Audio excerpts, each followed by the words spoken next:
Hi friends, எல்லாருக்கும் வணக்கம். எல்லாரும் எப்படி இருக்கீங்க? என்னோட வீடியோவை ஃபஸ்ட் டைம் பார்க்குறீங்கன்னா மறக்காமல் சப்ஸ்கிரைப் பண்ணிட்டு பாருங்கள். அப்போ தான் நான் போடுற வீடியோஸ்லாம் உங்களுக்கு வரும். இன்றைக்கி என்ன வீடியோன்னு பார்த்தீங்கன்னா, மிளகாத்தூள் எப்படி அரைக்கிறது, குழம்பு மிளகாத்தூள் எப்படி அரைக்கிறதுன்னு தான் வீடியோ அன்றைக்கி. ஆமாங்க, நான் எப்போவுமே 3 மாதத்துக்கு ஒரு டைம் மிளகா அரைப்பேன். அப்போ தான் எனக்கு கரெக்டாக இருக்கும். அரை கிலோ அரைச்சேன்னா அது எனக்கு கரெக்டாக இருக்கும். இந்த வாட்டி எனக்கு 3 மாதங்கிறது எனக்கு பத்த மாட்டேங்குது. 3 மாதங்கிறது 2-2.5 மாதத்துலேயே எனக்கு காலி ஆகிடுது. நான் நிறைய குழம்பு வைக்கிறேன்றதால. அதனால் இன்றைக்கி 1 கிலோ எப்படி அரைக்கிறது, எவ்வளோ மெஷர்மெண்ட்டில் நான் என்னென்ன பருப்பு போடுறேன் அப்படிங்கிறத உங்கள் கூட ஷேர் பண்ணிக்க தான் இந்த வீடியோ. வாங்க வீடியோக்குள்ளே போகலாம். வாங்க பார்க்கலாமா நான் என்னென்ன போட்டிருக்கேன்னு. வாங்க பாருங்கள், நான் 1 கிலோ மிளகா வாங்கியிருக்கேன். ஏன்னா நான் 1 கிலோ தான் அரைக்க போகிறேன் இன்றைக்கி. அதனால் 1 கிலோ மிளகா. 1 கிலோ மிளகாவுக்கு நான் 1.5 கிலோ மல்லி வாங்கியிருக்கேன். 1.5 கிலோ மல்லி வாங்கியிருக்கேன். இந்த காரம் எனக்கு கரெக்டாக இருக்கும். 1 கிலோ மிளகாக்கு நான் 1.5 கிலோ மல்லி வாங்கியிருக்கேன்.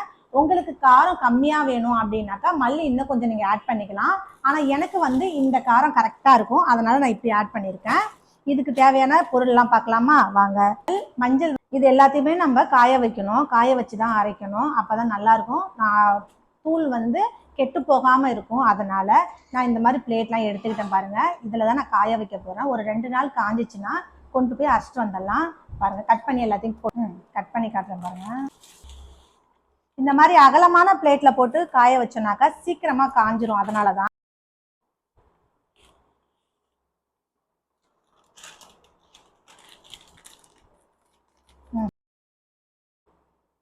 ஜீரகம் கொட்டிட்டேன். இப்போ மிளகு, இப்போ வெந்தயம், கடலைப்பருப்பு,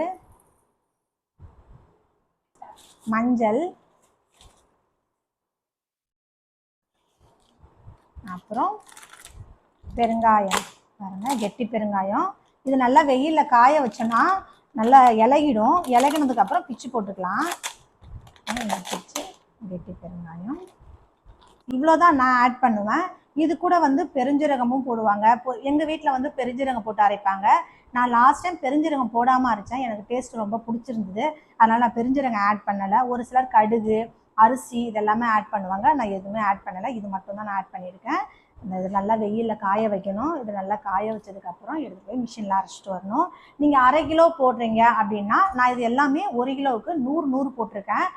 நீங்கள் அரை கிலோ அரைக்கிறீங்கன்னா எல்லாம் 50 கிராம் போட்டிங்கன்னா காரம் கரெக்டாக இருக்கும். வாங்க காய வச்சுட்டு பார்க்கலாம். சாரி, தோரம்பருப்பை மறந்துட்டேன். தோரம்பருப்பு 100. பாருங்கள், தோரம்பருப்பு ஓகே. இவ்வளோ சரி, வாங்க போய் காய வைக்கலாம் வெயிலில். போகிறோம் இது காற்று ரொம்ப அடிக்கும், மண்ணெல்லாம் படியும் இல்லைங்களா? அதனால் நம்ம காய வைக்கிற இடத்த நல்லா க்ளீன் பண்ணிக்கலாம். வாங்க, இது அதிகமாக இருக்குது, அது ஃப்ரீயாக காயாது. அதனால் பிளேட்டை மட்டும் மாற்றிக்கிறேன். பாருங்கள், இந்த மாதிரி மாற்றி ஃப்ரீயாக காய வச்சுப்போம். வச்சிடறேன் வெயிலில். பாஸ் பண்ண வத்தல் காய போடுற அளவுக்கு பெரிய பாத்திரம் என்கிட்ட இல்லை. அதனால் ஒரு கவரை கட் பண்ணி அதில் போட்டு காய வைக்கிறேன். பாருங்கள், இது ஃபஸ்ட்டு டைம் நான் 1 கிலோ மிளகா அரைக்கிறேன். எப்போவுமே அரை கிலோ எங்களுக்கு கரெக்டாக இருக்கும். இப்போ குழந்தைங்களும் குழம்பெல்லாம் சாப்பிட ஆரம்பிச்சதால எங்களுக்கு மிளகாத்தூள் அதிகமாக செலவாகுது.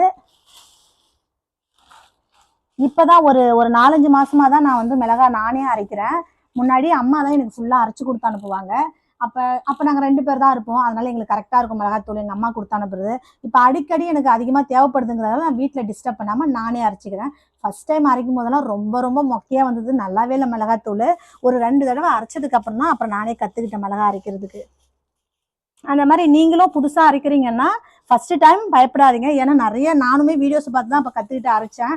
அம்மா சொன்னாங்க, இருந்தாலும் கொஞ்சம் பருப்பெல்லாம் எக்ஸ்ட்ரா போட்டுருவேன், அளவு தெரியாமல் போட்டுருவேன். ஆனால் இந்த வாட்டி கரெக்டாக போட்டோன்னா நமக்கு டேஸ்ட்டு நல்லா வரும். அந்த மாதிரி ட்ரை பண்ணுங்கள். பத்தலை, பிளேட்டு பத்தலை. 1 கிலோ அரைச்சது இல்லையா, அரை கிலோவுக்கு கரெக்டாக இருக்கும் பிளேட்லாம். பத்தலைங்கிறதால பாருங்கள், இந்த கவர் எதுக்கு யூஸ் ஆகுதோ இல்லையோ, இந்த மாதிரி இதெல்லாம் காய வைக்கிறதுக்கு நல்லா யூஸ் ஆகுது. இதுதான் ஃபஸ்ட் டைம் ஐடியா இது. என்ன அந்த வீட்டில் இருக்கும்போது ஃப்ரெண்டு நல்ல பெரிய அச்சோ பேசி பாருங்கள், உங்கள்கிட்ட பேசிக்கிட்டே நாளாக கட் பண்ணிட்டேன். இன்னொரு கவர் போய் எடுத்துகிட்டு வரேன். இந்த மாதிரி நிறையா வச்சுருக்கேன். அதை கட் பண்ணி வீணாக போச்சு. இதில் காய போடலாம். வாங்க காய போடலாம்.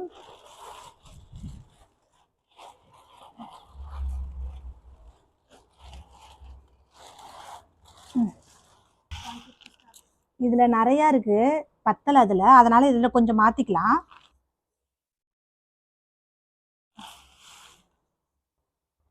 அப்போ வந்து கிளறி விட்டுட்டே இருக்கணும், கிண்டி விட்டுட்டே இருக்கணும். இதை அப்போ தான் நல்லா காயும். பண்ணிடலாம், காயிட்டும். இதெல்லாம் கொஞ்சம் நசை பிடிச்ச வேலை தான், அதனால தான் எங்கள் வீட்டில் கொடுத்துருது. ஆனால் இப்போ அடிக்கடி அவங்களையும் டிஸ்டர்ப் பண்ண முடியாதுல்ல, அவங்களுக்கும் வயசாகுது, நம்ம வேலையை நம்ம தானே செய்யணும். அதனால இப்போ கொஞ்ச நாளாக நானே அரைச்சிக்கிறேன். அப்போ கூட எங்கள் அம்மா சொல்லுவாங்க, ஏன் நீ அரைக்கிற, கூட நான் அரைச்சி தரேன்னு. இல்லைம்மா, அப்புறம் எப்படி நான் எனக்கு பழகும் அப்படின்னு சொல்லி அப்படியே ஆரம்பிச்சது தான் இது. எங்கள் ஊர்லலாம் நல்லா பாய் போட்டு, பாய் மேலே துணி போட்டு நல்லா பெருசாக அகலமாக காய வைப்பாங்க. ஆனால் இங்கே அந்த மாதிரி பாயெல்லாம் என்கிட்ட இல்லை. நான் வச்சுக்கிறதே 2 பாய் தான், அது யூஸ் பண்ணுறதுக்கு மட்டும் தான் கரெக்டாக இருக்கும். அதனால் இதில் போட்டு விட்டுட்டேன். சரி வாங்க, இது காயட்டும். காஞ்சதுக்கப்புறம் அரைச்சிட்டு வந்ததுக்கப்புறம் காட்டுறேன். ஓகே.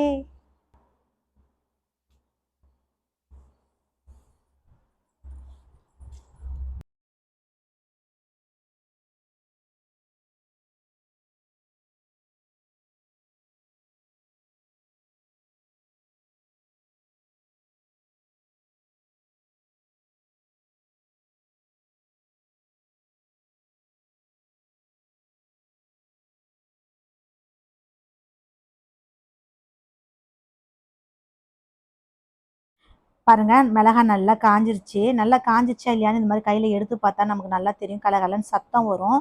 அந்த மாதிரினா மிளகா நல்லா காஞ்சிருச்சுன்னு அர்த்தம். இப்போ எல்லாத்தையும் எடுத்து ஒரு பாக்ஸ்குள்ளே போட்டுக்கலாம். இந்த பாக்ஸில் நான் எல்லாத்தையும் அள்ளி வச்சேன், எனக்கு பத்தலை. அதுக்கப்புறம் நான் அந்த கட்டப்பை வச்சுருந்தேன் இல்லைங்களா, அதிலே மாற்றிக்கலாம் அப்படின்னு கொஞ்சம் கொஞ்சமாக க்ளீன் பண்ணி பாக்ஸில் மாற்றிக்கிட்டேன் எல்லாத்தையும். என் பையன் இதில் வந்து செட்டப் பண்ணிகிட்டே இருந்தார், எனக்கு ஹெல்ப் பண்ணுறன்ற பேரில். ரொம்ப நெடி அதிகமாக இருக்குது, நீ எட்ட போன்னு சொன்னாலும் கேட்கல, வந்து தும்பிக்கிட்டே இருந்தார். நல்ல நெடி இருந்துச்சுன்னா மிளகா நல்லா இருக்குது, காரம் அதிகமாக இருக்குன்னு அர்த்தம். அதே மாதிரி நல்லா இருந்துச்சுங்க மிளகா. எல்லாத்தையும் நான் ஒன்றாவே கொட்டிக்கிட்டேன், ஏன்னா மாவு ஒன்றா தானே அரைக்க போகிறோம் மிளகா.